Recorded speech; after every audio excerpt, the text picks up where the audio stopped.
Well, anyway, the reason I'm on is I just checked, and on Amazon, my novel, Sword and Serpent, is back to #1. It was 2 for the last few days, and I made a reel about it and told you about it, and thank you.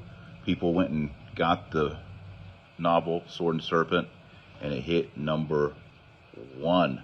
So thank you very much to everyone who got that book. You know, a lot of people associate me lately with infiltration, but before that, I had 2 other bestsellers.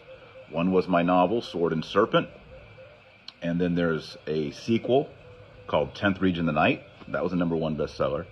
And then there's a 3rd book called Storm of Fire and Blood. It's the 3rd book in the trilogy, and it went to #2. It didn't get to #1. Maybe one day we'll get it there. But it's a historical fiction novel trilogy about St. George and St. Constantine. I'm a huge fan of St. George. I love St. George. So I wrote this.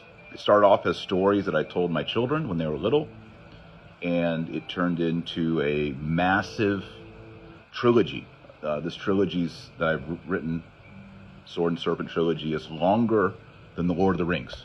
So it's a substantial work, and people seem to like it. I originally wrote it for young adults, but I think over the years now, because it's been out for several years, the majority of the audience are adults.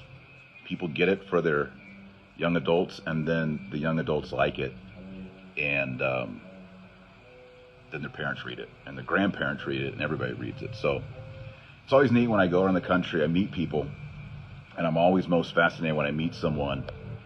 If I ever meet you in person, I'm always most fascinated with people who have read the Sword and Serpent trilogy, because I ask them, what's your favorite character, what's your favorite book. We really get into some good conversations. So I'm curious, anyone on here right now, has anyone here read my novel, Sword and Serpent? I'm curious.